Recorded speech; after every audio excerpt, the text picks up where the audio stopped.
This paper's entitled On Consciousness. Does explanation hide in not yet discovered domains of conventional science?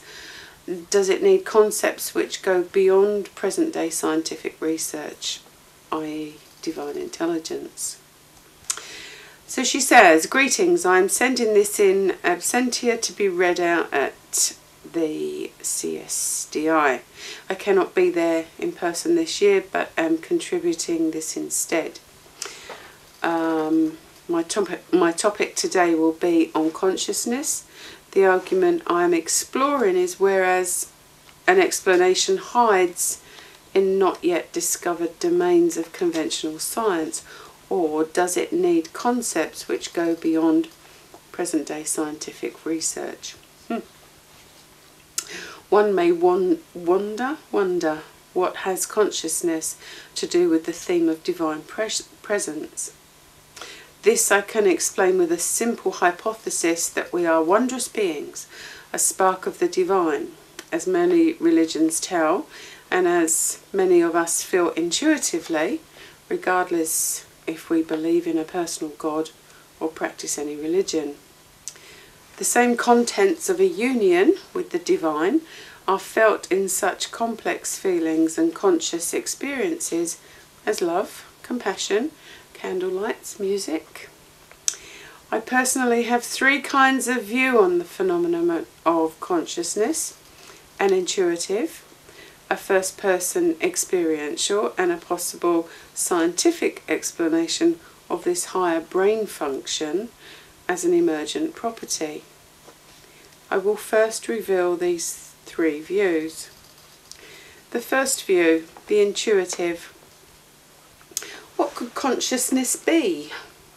Why being conscious might be advantageous for an individual and human race? Does that matter at all? Is there any purpose in the cosmos? My intuitive explanation on the why question, which is usually regarded as beyond or outside science, is if we are conscious, we can use logic and have control over our deeds.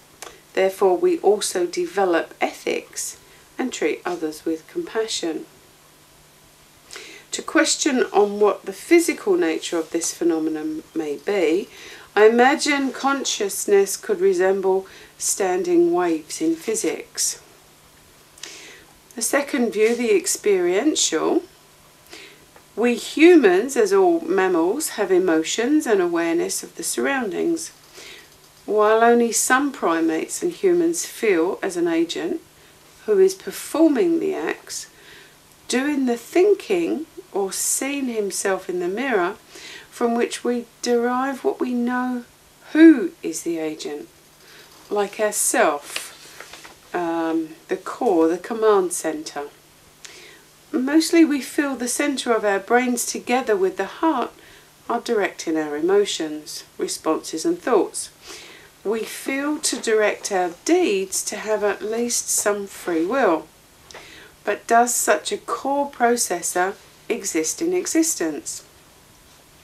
Is it in our head, body, or in another dimension, another universe? Perhaps this is the point where the spiritual world comes through.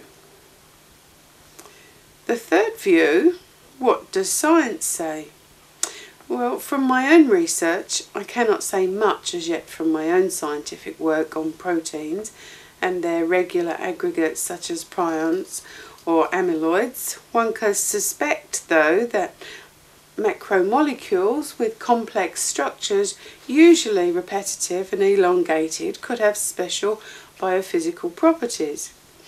Even if one would find some special properties of such macromolecules, quantum confinement, entanglement, etc., only the whole complex system of neural networks is relevant to understand their real synergistic function translated in parallel computations of the brain. From forums and conferences, I also participate in discussions on forums of other researchers, from where I obtained some contrasting views. There was a question: does quantum mechanics play an important part in our brain functions? And there's a reference here to a website, quantumconsciousness.org, quantum consciousness, I think the author is Stuart Hameroff. Some were ageist. This possibility that the brain process information as quantum systems, saying that impingement of biophysics to the field of biology and information cannot be done similarly, as cannot knowledge of quarks help in predicting the weather. One must not mix pears and apples. According to Norbert Wiener, information is a dimension of its own. It is not matter, and there is no difference whether the information uses synapses, which is the biological systems, or semiconductors, being the technical systems, the computers. The information stays as information. Quantum consciousness is thus a spooky phenomenon that does not exist. Others stressed the quantum entanglement, strong correlation of electrons over distance, may well affect the brain function. It has been reported that macromolecules bearing chromophores enhances the light harvesting efficiency. For example, Mazziotti, J. Chem. Phys. 137 in 2012, over large distances. It is known that classical description is local, whereas the quantum is non-local and complex. In a similar way, many believe that the quantum effects could affect the brain's function, and that a possible quantum nature of the brain should not be ruled out a priori. There was an opinion that the brain could well be a quantum machine. Deductions went like this: if it were, say, a purely classical biochemical machine, the number of possible brain states would be much restricted from what is their actual number. In the processing of this huge amount of information, the brain synapses fire. Because of quantum, the non-local effects, the firing does not necessarily involve the neighbouring receptors, but may involve synapse receptors not directly facing the donor synapse, or may even involve a group of synapses simultaneously, thereby leading to manifold firing configurations. Excuse me. This would multiply almost infinitely the brain's capacity to process information and to even store information. Excuse me. So, from books, I read a book by Christoph Koch, Consciousness, Confessions of a Romantic Reductionist. The overview of which is: modern neuroscience enables researchers an in-depth study of the physical brain as a whole, and down to the level of recording a single neuron spike. Human brain in action can be observed by non-invasive techniques such as brain imaging by magnetic resonance, an MRI, and functional magnetic resonance, an fMRI, which traces metabolism of oxygen consumption. Lately, optogenetics is used, where light signals are emitted by selected neurons in action, engineered to possess receptors fused with fluorescent proteins, which can be observed in the living brains of animals, as for now. Thus, it is possible to correlate the physical state and chemical as well as energetic flows to phenomenal experience of what we understand under consciousness. However, consciousness is not its parts.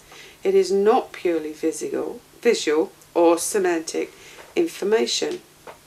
It is a holistic awareness of all the events and states at once. Understanding consciousness became known as the hard problem of physics and biology. This term was coined by David Chalmers. Philosophers are by majority convinced that consciousness mind-body problem will never be solved, that it is not possible to grasp this link. They have no proof though. Koch divides the book into 10 chapters. In chapter 8 he argues that consciousness is a fundamental property of complex matter. It has lots in common with integrated information theory. In chapter 10 he discusses what is the relation between science and religions, whether God can intervene in the universe. He asks if quantum mechanics is relevant to understanding consciousness. He asks himself in chapter 1, what is the physical difference between a computer made of wires from inorganic materials and a human being? Koch has written this book as a testimony to his strong belief that life is meaningful, that we are not some aliens totally isolated from everyone else, and in a world that is cool, indifferent and even hostile. Therefore he decided to build on that belief. In 1976, Francis Crick, his then mentor, shifted his interest from molecular biology to neurobiology. Neuroscientist and psychiatrist Giulio Tononi at that time introduced two basic axioms. Individual self-awareness is the consequence of the evolution of complexity of our brains, but this does not stop with individual self-awareness. Communication by cell phones, emails, social networking points towards a time when a supermind will emerge. He cannot answer though, why would a human being profit if he would become conscious? Some more books to mention. Anti-reductionist view. Recently 2 interesting books appeared. Mind and Cosmos, written by Nagel T, and a similar title, Mind in Nature, written by Ursik M. Markic O and Ule A. In the first one, a thesis is developed that existence of consciousness and mindful awareness of self-existence and knowledge acquiring presupposes a goal. Purpose, why this would happen, theology, not by intelligent design or by implying God, yet cosmos itself could be aiming towards consciousness. That is not only by chance that Beethoven was born, that the history was as it was, that the humanity develops as it does. If consciousness is primary and final in the cosmos, its emergence could be inbuilt in it. In the final chapters, a thesis is developed that some scientifically sound concept for what we describe as spiritual force would help to clarify many issues, among them the potentiality inbuilt into conscious systems. To conclude with some more questions, here I shall share some notes from a lecture I attended on a conference about information society. I had an opportunity to ask a few questions. Question 1, the lecturer said, what would quantum processing do better than mere neural processing? I asked, is this a relevant question for science? Science can only tell how, not why. He explained that we can equate consciousness to neural networks and these to matrices of synapses, and furthermore the pattern of synapses to memory. That the pattern of neuronal activity waves sometimes get synchronized, which results in a kind of minima called attractors. So neurons on material level would equal pattern on informational level, attractors on mental level, and Kalia, sorry I don't know this word, what it is to be a human and observe the blue of the sky, which is what that word means on a conscious level.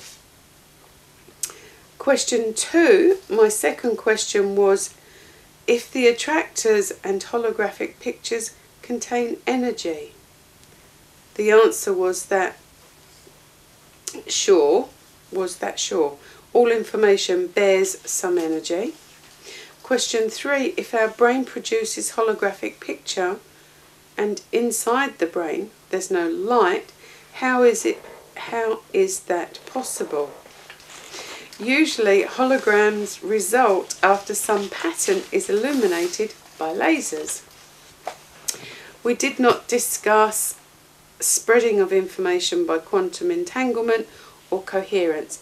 He only mentioned that those until recently were a prohibited thing.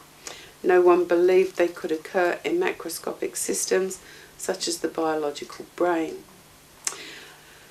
And my conclusion is the divine inherent in our consciousness and soul. From the scientific perspectives, by studies done thus far, especially in my field of biochemistry and biophysics, I cannot say there's any evidence for the subtle, special energies or any other than natural laws. Some researchers of new paradigm in biology think differently, but will have to persuade the general scientific public. However, that does not interfere with subjective experience of the divine intelligence, which at least in my life has interfered quite sometimes, or let it be felt. This next paper that I want to share with you in this question of the study of divine intelligence is about a Scottish aristocrat, the 8th Duke of Argyll, who was called George Douglas Campbell, who lived at Inverary Castle in the Victorian era. He lived from 1823 to 1900, and he was the most important landowner in this part of Scotland. Now, the interesting thing about this man is he was a pioneer of the study of divine intelligence. He was a scientist and he studied at university. I'll read out about his life story, but in a nutshell, he came to hold the view that while science and scientific study of nature was incredibly important, and he'd studied Darwinian thought in great detail, evolutionary theories and so on, studied geology as a young man, that there was still a place in scientific discourse for the study of the divine and for the study of divine intelligence. So, and he spent a lot of his life actually researching and writing and teaching on these things. Now the link between here, the Castle of the Muses, and his life is that his son went on to marry the daughter of Queen Victoria. And they actually met here in this castle by tradition, which is interesting. It gives a direct link to this man. I'm not sure they met here for the first time. They certainly used to meet, and the legend is they used to court here in this castle. So his son, who married the daughter of Queen Victoria, and Queen Victoria came to Inverary Castle to see him. They were quite close. So there's an interesting bit of history going on here. So let's see what his life story was, firstly, and what his ideas were. And I'll read out some of his writings as well. An interesting man. So he's born into this aristocratic family in Argyll, but didn't expect to become the Duke It was only when his other relatives died without heirs that eventually he was able to succeed. He himself was born on the 30th of April in 1823 at his parents' residence, Arden Campbell Castle in Dunbartonshire, which is where he was brought up. His mother was orphaned early and had been brought up by Anne Grant of Lagan. His mother died only 5 years after him in 1828. His father became a recluse, but then he married again, Anne, who was the widow of Dr. George Menteith of Glasgow. And his stepmother then eventually became a Roman Catholic, and she died in 1874. So George Campbell was brought up as a young man, not intending for high office. He didn't expect to become a duke. He had an elder brother, John, and his father, who was an MP until 1822, would both succeed. So he would only succeed to the title through strange circumstances, if his married brother had no heir. George Campbell was educated by private tutors, originally a Church of Scotland minister, then J.S. Howson, a vicar who died in 1885 and became Dean of Chester in the Church of England.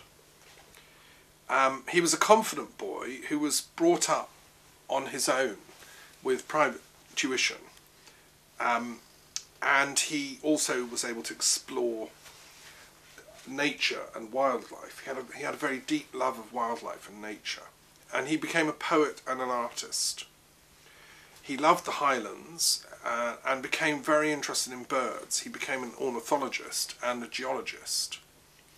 He attended lectures in Edinburgh University in 1841, and he studied under James David Forbes, interested in geology, and this was the time when the Highland landscape was being studied for its influence on theories of glaciation and rock formation and so on. So he was very interested in all that. You know, where do the rocks come from? Why do the mountains take the shape they do?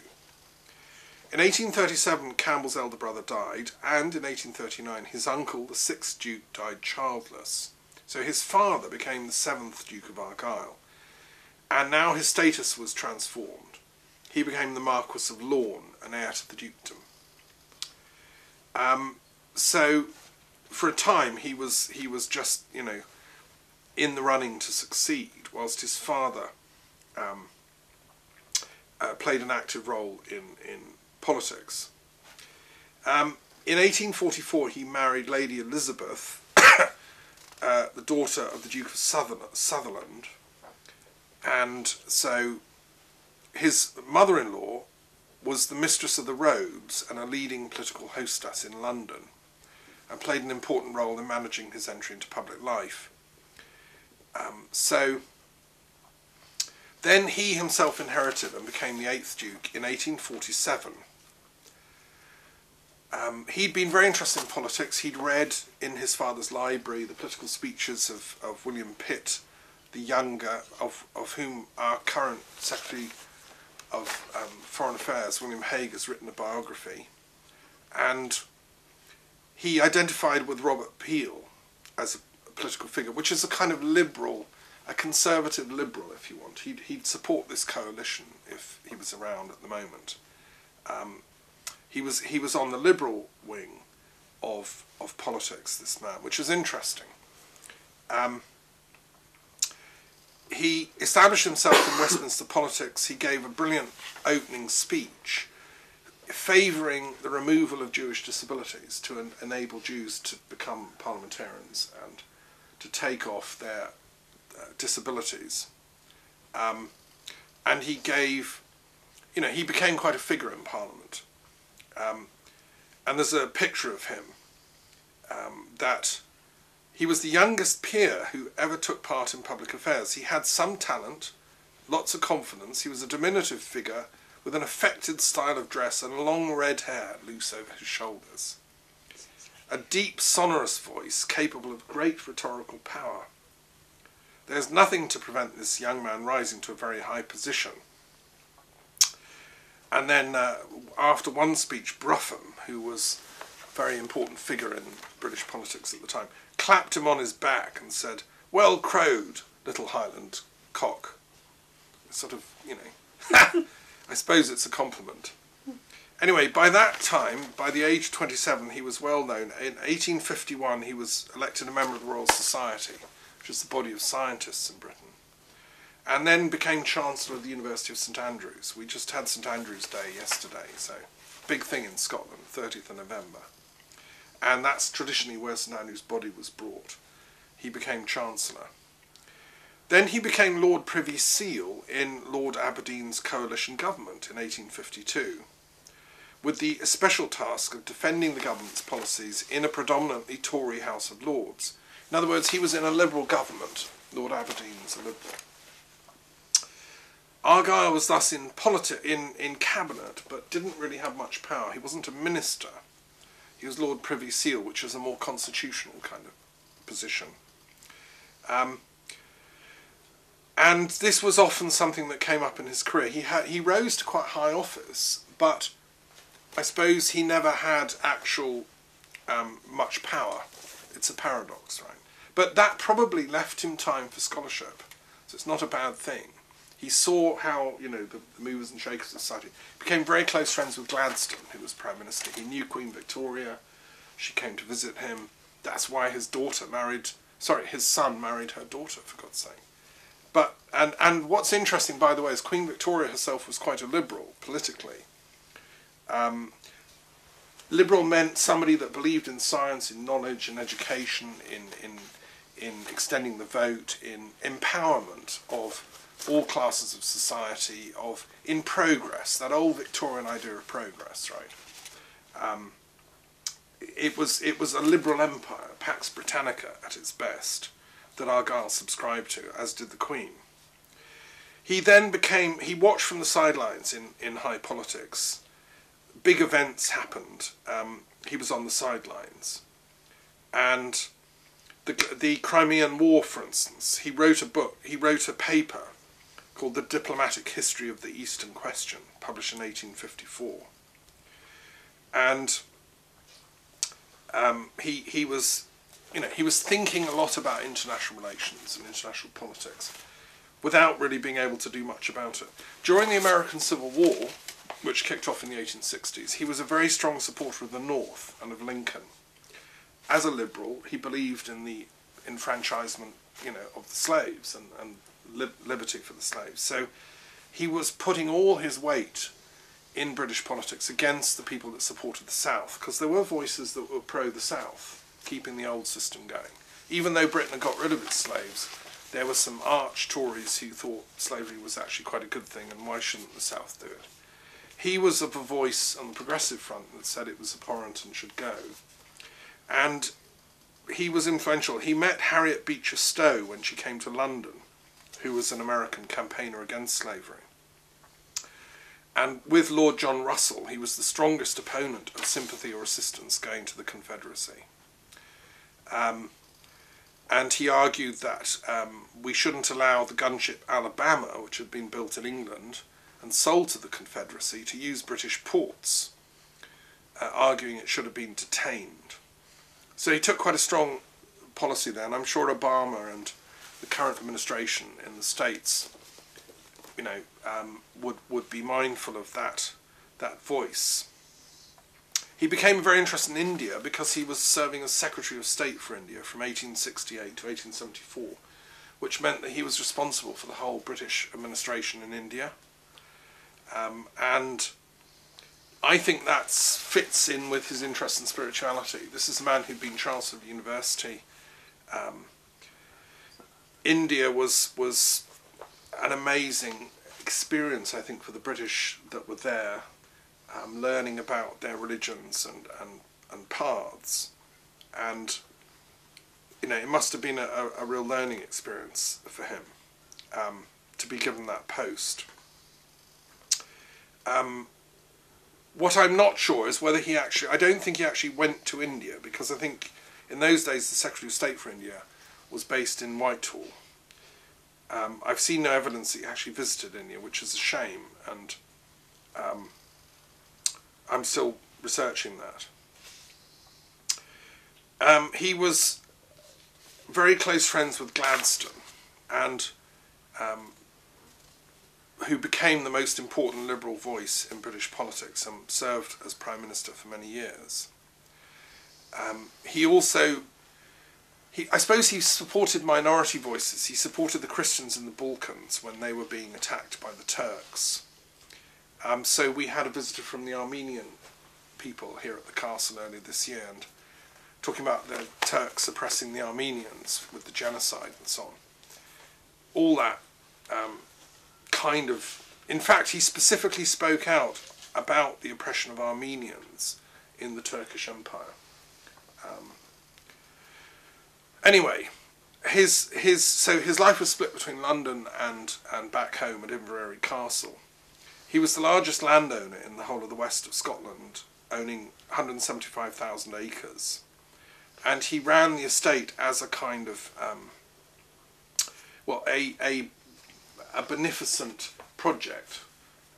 You know, he was a landowner, but he took his position seriously. And one interesting thing that he did do, because he owned Iona, the island of Iona, and it was him that gave the Abbey Church of Iona, which was then ruins, to the Church of Scotland. So the wonderful community in Iona, the Abbey community that's built up there, really owes itself to the Duke of Argyll. So he gave... Sorry. Yeah, he gave the ruins and the land back to the Church of Scotland. It was in his personal possession at the time, as the landowner. Okay. Because of his interest in religion and spirituality, and he knew how important Iona was, okay. He became Chancellor not only of the University of St Andrews, which was from 1851 till his death, but also Rector of Glasgow University, 1854 to 6. And then in 1856 was elected a Knight of the Thistle, or appointed a Knight of the Thistle, which is like the Order of the Garter in Scotland. It's the highest knighthood accolade you can get. And in St Giles Cathedral in Glasgow, there's a chapel with wood carvings where the Knights and Dames of the Thistle go. It's the Order of Scotland, which goes back to the old Scottish kings. And that's a gift of the Crown. And that would have been Victoria granting him that knighthood. He became president of the Royal Society of Edinburgh, and, you know, was an influential figure. In 1847, Queen Victoria appeared unexpectedly at Inverary by yacht. And I suppose in those days, before telephones and emails, you couldn't wire ahead and say you were coming. She just turned up and was looked after. He had 5 sons and 7 daughters. And, you know, there was a lot of, obviously, parental duties. And it was Victoria and Albert's daughter, Princess Louise, who met and fell in love with his eldest son, John Campbell, and they courted her in this castle. So I think that's a sweet connection, really. He later was appointed Governor-General of Canada, his eldest son, in 1879, and Argyll visited his son in Canada, which is, of course, where I was born. Now, all things changed for the worse, in a sense, in 1877. There was a fire at Inverary Castle, and the house was destroyed in the centre. And so then there was a rebuilding, and it was restored. But unfortunately, in 1878, his wife died at a dinner table in London, sitting next to Gladstone. Can you imagine a tragic scene? I don't know what Gladstone had just said to her, or the circumstances of it, but maybe she was secretly a Tory, I don't know. Anyway, poor woman died. So after some bereavement, grieving and so on, he then remarried, and married the daughter of the Bishop of St Albans, and his wife was, you know, a good comfort to him in his old age. So, although she died later in 1894 and was buried at Cannes, And he then married again, third marriage, in 1895. So I suppose you could say that Argyll didn't like loneliness. He liked family life, and he had lots of children. Now, but what I want to move on to, and the most important point of all this, is his intellectual life. Because he's unusual. He was an aristocrat who was interested in ideas and science and so on. He was very interested in causation and morphology in nature, and how life forms evolve. He was fascinated by evolution, and as I said, landscapes and geology. And even he was interested in social forms and how society develops and evolves. So he was interested in findings in geology, like on the island of Mull, one of his tenants found some fossilized leaves in basalt lava, showing how very ancient these forms were. And he wrote about this to the British Association for the Advancement of Science in 1850. And he owned a lot of Mull, where they found a lot of these geological discoveries. He was what's called a cataclysmical geologist. He believed in a series of primeval convulsions. And he believed in local glaciers and floating ice as accounting for geological markings. It was a time when glacial theories were still evolving. At that time, it was very difficult for people to believe that the whole of the British Isles, say, had been covered by several miles of ice, which is contemporary orthodoxy. He couldn't see that. He thought that maybe there were it was a local phenomenon. Obviously, he was limited in his views according to what the knowledge was available at the time. He also, the most important thing really, is he wanted to believe in some role for spirit in evolution. So he's been called a Christian Darwinist. He believed in evolution, but he wanted to keep spirit in there somewhere. So he speculated maybe there's a sequence of creative outbursts. Maybe the creator didn't just create everything and then retire like a blind watchmaker and then everything just happens since. Maybe the creator is still helping the evolution of species as they go along. So for instance, for a very long time the creator was interested in dinosaurs, but then got bored with them and said, I know, we'll do some mammals for a change, and encouraged the little fairy micey type things to jump about and create different bodies. I mean, I know it sounds bonkers, but why not? Maybe if spirit is present throughout the process of the evolution of life forms, then why couldn't there be some mode of consciousness involved in those moments, those continual, ongoing, evolving creations, so to say. Anyway, that's the kind of thing Argyll was thinking about, which, although nowadays it's kind of taboo to talk about in polite society, in his day you could still get away with it. And I think it's interesting. Maybe some of these questions need reopening. But so he did believe that each individual organism contained a plan through which the complexities of development could be examined and understood.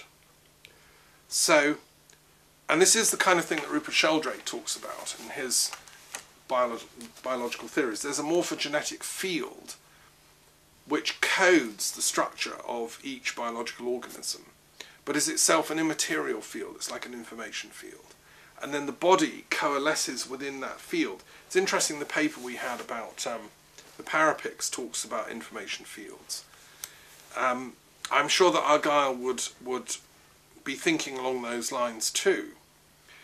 In other words, there's a plan that then determines the form. Now, Goethe also said the same thing. Goethe said, this is what he meant by saying there's like an ideal plant.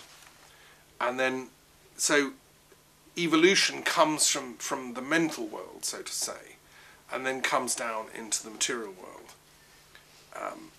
Now, this is all anathema to orthodox Darwinians who who completely eradicate all notions of spirit or divine intelligence from creation. But Argyll was one of those stubborn thinkers who was still trying to keep it in there. You know, there's a divine... Here he is being made Knight of the Thistle in the biggest cathedral in Scotland. He's, you know, he takes his spiritual duty seriously. So as a thinker, he's not yielding the floor to the out-and-out materialists easily. And he's trying to think, well, how could evolution be happening?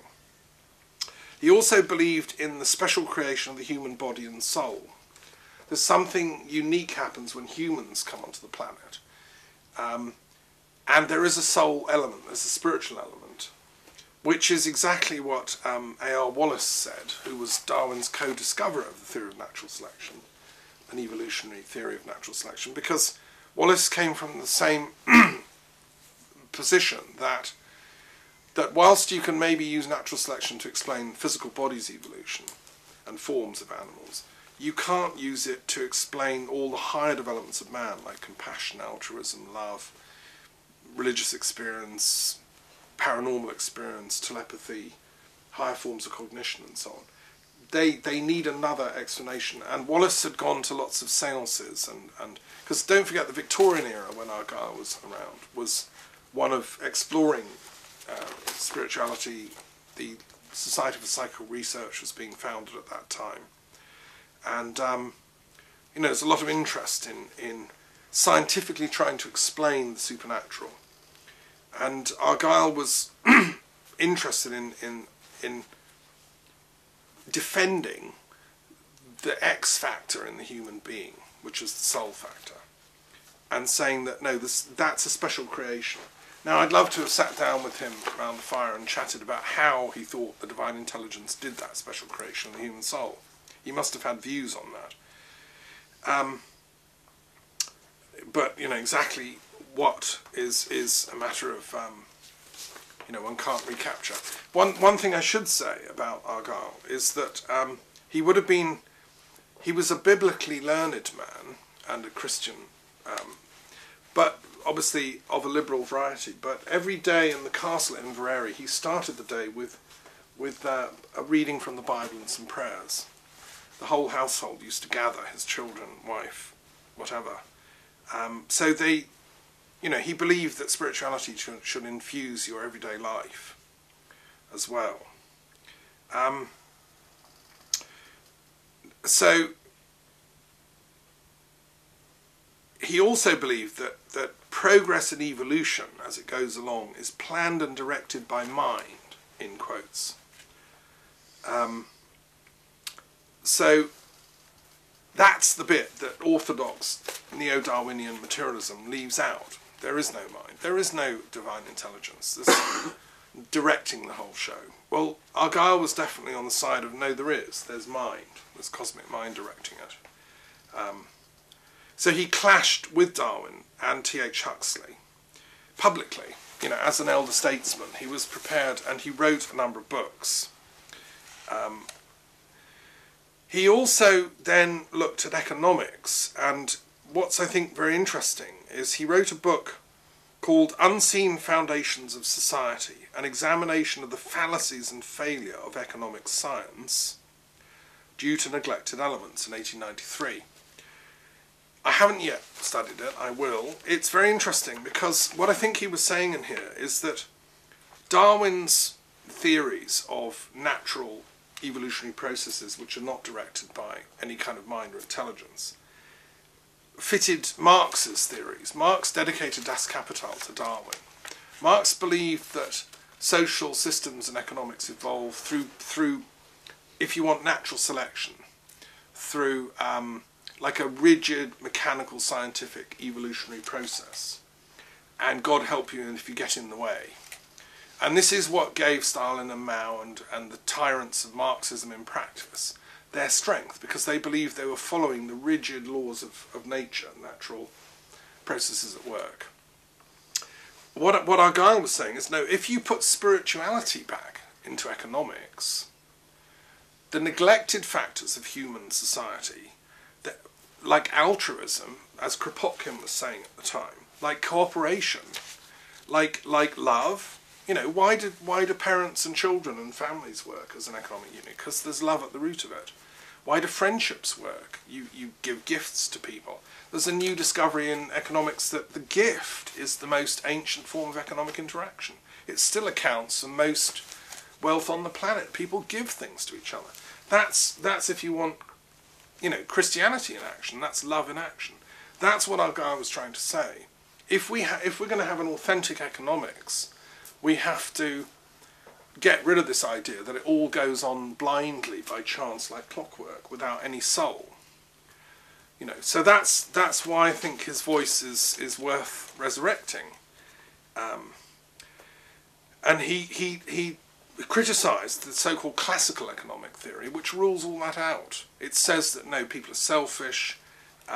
You know, we're all out for what we can get, and it's just you know, ruthless competition. No, I think Argyll was a wiser man than that. He also wrote another book, Application of the Historical Method to Economical Science. So one of his major works, The Unity of Nature, tries to explore how the whole of nature shows the divine mind at work. He felt that by studying the beauties of nature, studying the wonders of nature, in detail, through a telescope, through a microscope, God's handiwork is revealed, you know, as the psalmist said, as the Quran says. I don't think Argyll studied Islam really. He was you know, within the capacities of a liberal education in the Victorian era. They didn't have access to all the kind of religious knowledge we now have on the planet, but I'm sure he would have been pleased to know that the Quran as well also makes the same point about divine patterning showing itself in the handiwork of God in nature, so to speak. Later in his life, he went back into government, and he served under Gladstone. But he parted with Gladstone on the question of Irish Home Rule. He didn't agree that. He thought Britain and Ireland should stay together as one nation. He didn't agree with breaking up the United Kingdom of Great Britain and Ireland, as it was then called. He thought it would create problems, and he wrote a book about Irish nationalism and appealed to history. So I suspect that he also wouldn't have thought much, in fact he didn't think much of the whole idea of nationalism as breaking up unities. His mind was always looking at unities rather than breaking things up. And he resigned from Gladstone's government on a point of principle over that. And then in the 1890s he protested against the atrocities in Armenia by the Turks, and he was granted a further dukedom by the then Prime Minister Salisbury in 1892. And he began his autobiography right at the end of his life. I mean, he'd lived a long life. 1897. A lot of what I've said is based on his autobiography. He didn't live long enough to finish it. He only got to 1857 before he died, which is a problem. And it's said to be the best autobiography by any Victorian cabinet minister. When I studied diplomatic history at the London School of Economics back in the 80s, you know, we were obliged to read first-hand autobiographies by these famous cabinet people, and like Palmerston and all the rest. Argyll's is the best of them. As a literary work, he was a lover of language and a literary figure. He was too ill to act as one of Gladstone's pallbearers when Gladstone died in 1898. Although they differed on policy, they remained friends. Okay. He painted, he was in his castle, and he became a poet. And the last big work he wrote, The Burdens of Belief and Other Poems in 1894, I'm going to finish by reading a couple of these poems, because I think they're pretty good, and they're totally unread now. Nobody's ever heard of him. But one of them was included in Palgrave's Golden Treasury. He died at Inverary Castle in 1900 and is buried in the family grave at Kilmoon on Holy Loch, which is not far from the castle here. His widow, who lived on, died 25 years later and edited his, she died on Christmas Eve in 1925, edited his autobiography and published it with a huge bibliography and so on in 2 volumes in 1906. So I think an interesting man, to sum up his contribution, and an interesting voice, I think, still of relevance. It'd be fascinating to have sat and listened to his conversations with Queen Victoria. I'm sure, you know, she must have thought quite similar to him about, she was head of the Church of England, obviously, and had been brought up to believe in the spiritual side of reality. And I think this man Argyle stands for that tradition, that common sense, reason, demand that both spiritual truth and scientific truth should be harmonised, you know. Now, he tried to do this through poetry. And as a poet myself, I know that he had a very ambitious project. He was trying to heal the split between science and religion through the power of poetry. And I think he almost succeeds. What's extraordinary about this, right? His poems were criticised by the polite literati of London, as no doubt they would be today if anyone had the temerity to try anything else, but of a similar nature. But listen to this and see what you think. I think these are profound. He's talking about the burdens of belief, which is itself an interesting title. Okay. Silence. As if 'twere heard in this low darkened world of ours, the absence of one spoken word.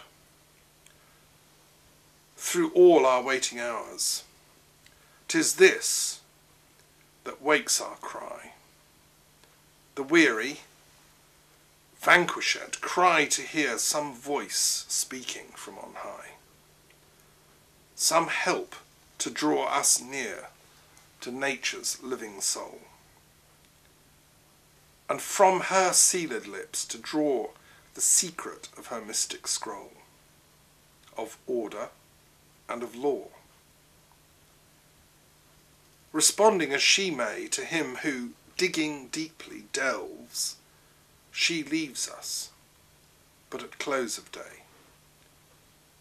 Some shadow of ourselves? A vaster shadow? Yes, but still we seek some subtler thing, for something that can raise and bless, some vision of the King. Yet furthest realms of space, in which our largest units die, have sent us naught that we can trace, that is not also nigh. Orion's stars that burn, with furious heat in glowing flame, hold naught but elements that turn into our flesh and frame. No words of nature teach, however far they bear us hence, that we can soar beyond the reach of matter and of sense. Even the blessed light, lest we should love it overmuch, stands now revealed to mental sight as being only touch through something interposed twixt orb and ever on, until our wearied wings are closed in effort spent and gone to think or to conceive what that fine air of worlds can be that brings us all that we receive. Out of its ocean sea it is our orb is born. The myriad globes that round it shine, and other globes from others torn, the eldest births of time.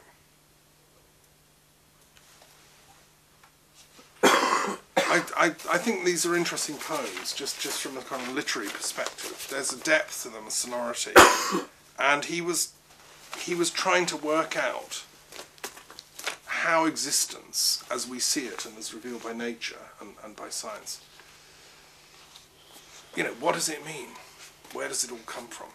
I mean, poetry is the language of wondering. and in that respect I think he's left us a good legacy. So anyway, I just wanted to raise this voice from the dead to our little symposium on divine intelligence and honour his attempts to work it out. So thank you for listening.